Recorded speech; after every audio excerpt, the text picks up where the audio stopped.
Fala pessoas, tudo bem? Bom, hoje nós vamos falar sobre algumas técnicas de estimulação encefálica.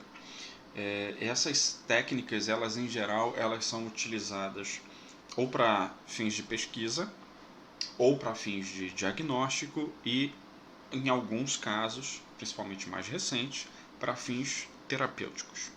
Bom,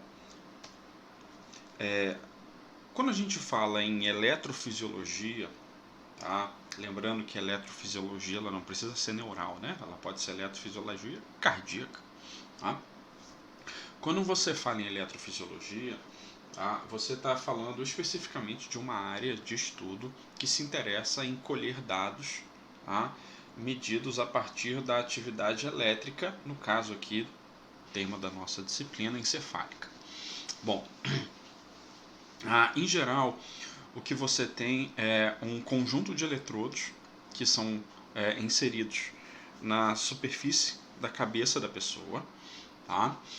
Os eletrodos hoje eles são muito eficazes, muito competentes na coleta de informação, então você não precisa nem raspar um pouquinho a cabeça para tirar o cabelo que cria algum tipo de resistência. Bom, esses eletrodos eles vão medir a atividade elétrica em cada uma das posições, sendo que a maioria das ondas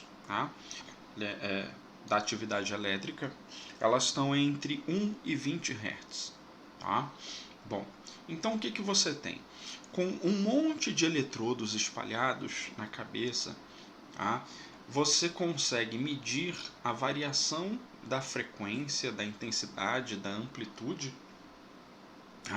da atividade cerebral do indivíduo, e isso permite você levar em consideração a localização da área encefálica e a associação com o comportamento que está sendo realizado. Perceba de novo a ideia dos mapas cerebrais. Então, através desse princípio, você tem que comportamentos diferentes vão produzir ondas medidas no eletroencefalógrafo diferentes, tá? E que, ao mesmo tempo, podem ser previsíveis, certo? Logo, se você tem a ocorrência de estímulos específicos muito pontuais, eles podem provocar alterações no padrão da atividade elétrica encefálica, e, consequentemente, você pode determinar qual tipo de estímulo provoca determinado tipo específico de atividade. Tá? Isso é o que a gente pode chamar de potencial relacionado ao evento. Bom, só que o que a gente entende hoje, a facilidade de compreensão de dados na eletroencefalografia, ela vem de lá do século XIX. Lá na primeira aula, quando a gente discutiu lá a introdução e história das neurociências, a gente viu que Luigi Galvani e Émile de Beauharmont eles contribuíram para a eliminação da ideia dos fluidos corporais, que os fluidos passavam por dentro dos nervos e enchiam os músculos, por isso que o músculo contraía e tudo mais.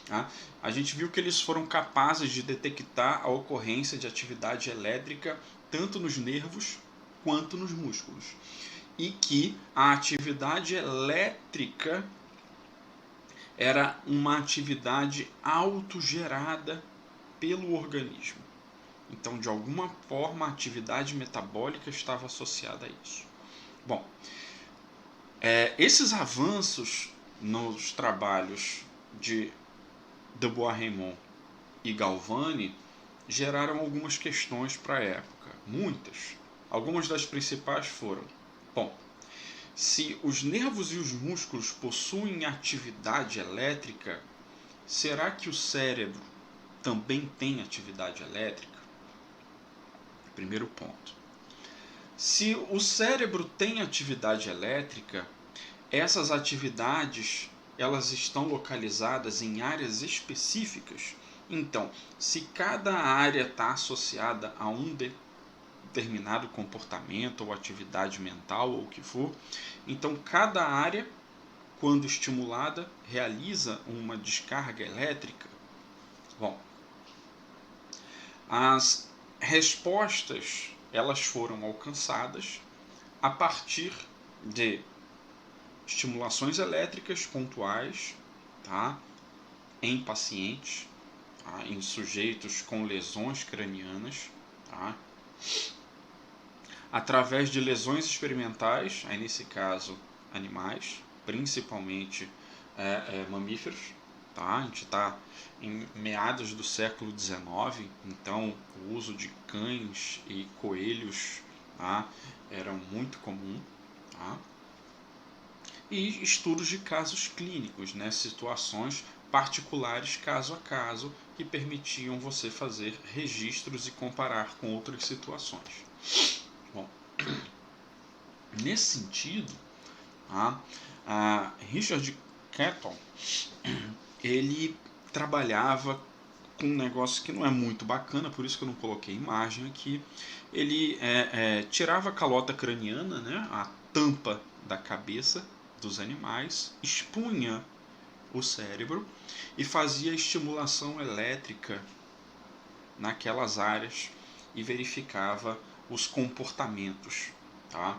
Então, de acordo com a inserção de um eletrodo que induzia a ocorrência de uma descarga elétrica no cérebro do animal, ele ia conseguindo mapear algumas das atividades. Tá? Ele conseguiu medir a ocorrência de atividade elétrica no cérebro, tá? E via que aquela atividade elétrica cerebral ela deixava de existir quando o animal morria. Então ele concluiu que a atividade elétrica cerebral era uma atividade que fazia parte do metabolismo dos indivíduos. Então, se o indivíduo morre e ele perde a atividade metabólica, essa atividade elétrica para junto. Tá? Ele também conseguiu demonstrar que quando você estimulava visualmente o olho de um indivíduo, tá? Você tampava um olho e fazia um estímulo no olho esquerdo, por exemplo, tá? Ele conseguia identificar a atividade elétrica no córtex occipital do lado direito. Tá? E ele percebeu que animais anestesiados, ou seja, animais sem estado de consciência, tá? O estado de acordado, né? Essa questão de animal ter consciência é complicado, tá? Eles tinham um aumento na amplitude da atividade elétrica. Percebam que é alteração de amplitude, não é alteração de frequência. Bom, esse terceiro dado foi muito importante, porque esse sujeito aqui de baixo, Hans Berger, tá? Ele foi o primeiro sujeito a desenvolver um eletroencefalógrafo que pudesse ser aplicado em humanos sem que você tivesse que expor o encéfalo do sujeito abrindo a calota craniana. Tá? Bom, os trabalhos de Hans Berger contribuem até hoje. Tá? E entre as características do trabalho dele, ele conseguiu identificar dois tipos principais de ritmos de frequências de ondas de atividade encefálica, atividade elétrica encefálica.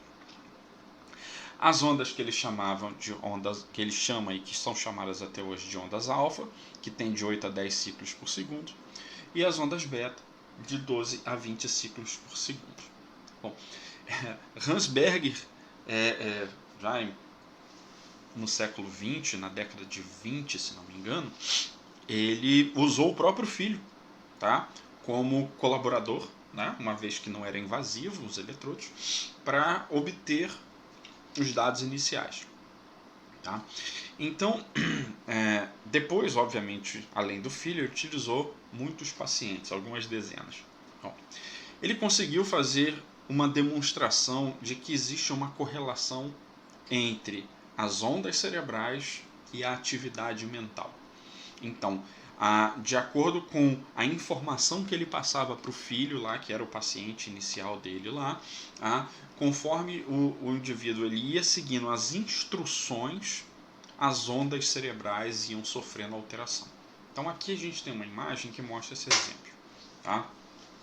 Então, uma das primeiras coisas que ele viu foi que as ondas beta elas tinham uma amplitude, uma duração menor do que as ondas alfa, tá? E que as ondas alfa, tá? Elas ocorrem em alerta e concentração mental, certo? Perdão, as beta ocorrem em situação de alerta e estado de concentração, certo? Estado de atenção, tá? Bom, aí ele pedia para o sujeito, tá, para fechar os olhos. Fecha os olhos, fica escuro. Tá?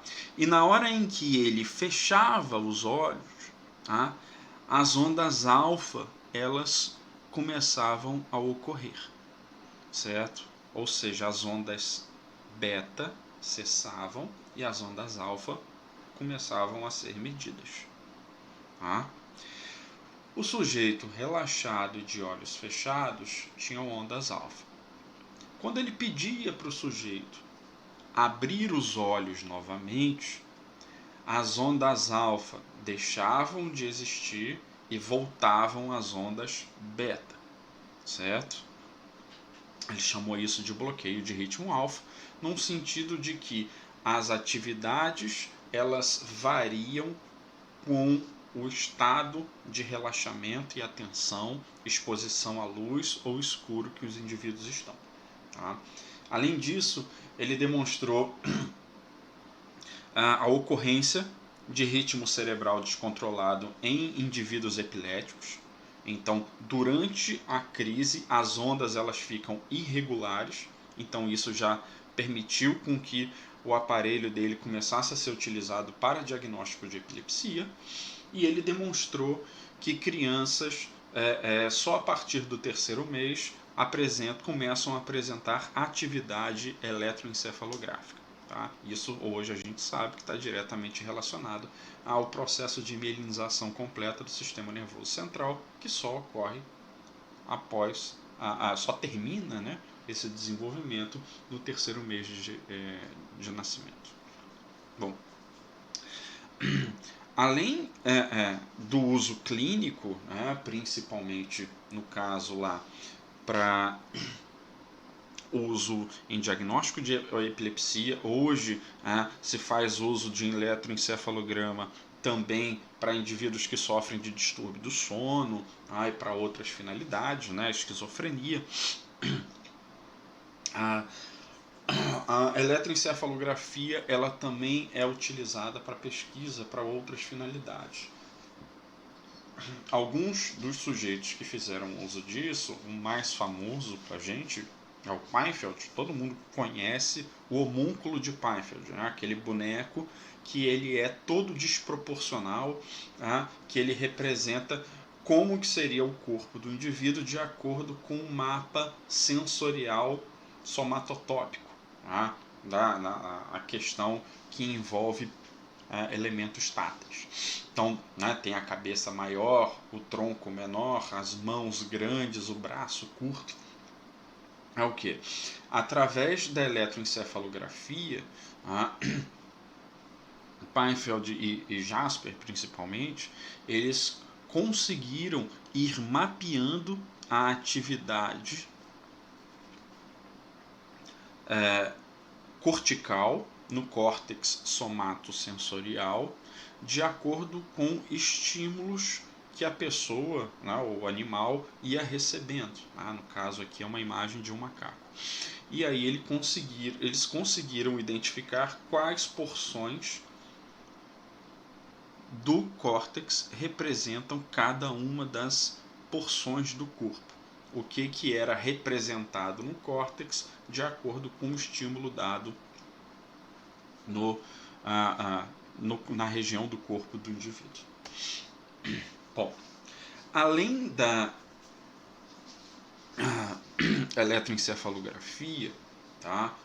A eletroencefalografia ela permite com que você faça a mensuração da atividade elétrica do indivíduo. Tá? A estimulação magnética transcraniana, como o próprio nome diz, ela vai expor o indivíduo a uma exposição, tá, magnética muito forte por um intervalo de tempo muito curto, certo? Com o objetivo de interromper a atividade cerebral, tá, naquela região. Então o que que você tem, tá? Como o próprio nome diz, é transcraniana, não invasiva, tá, diretamente. Então você tem a ocorrência de uma bobina, certo? Essa bobina é posicionada na superfície do crânio do indivíduo, na área de interesse, daí a importância de você saber o que você está analisando, qual é o tratamento, vamos supor, que precisa ser feito, tá? E o indivíduo ele é exposto muito rapidamente, tá, a uma ativação magnética, certo? Os ímãs eles são muito fortes e eles simulam o equivalente ao campo magnético da Terra em 40 mil vezes mais, certo? Na hora em que você faz isso, a exposição, a exposição magnética naquela região imediatamente abaixo, né, no crânio, transcraniana, vai parar de funcionar, certo? Por um pequeno intervalo de tempo, a atividade neural naquela área para, certo? Bom, aqui é interessante o uso da estimulação magnética transcraniana para que você consiga precisar a localização de um determinado estímulo para a realização de uma determinada tarefa, certo? O sujeito pode estar fazendo uma determinada tarefa e na hora que você ativa o campo magnético naquela região, o indivíduo vai se tornar incapaz, por exemplo, de pegar um copo ou algo nesse sentido, tá? Bom,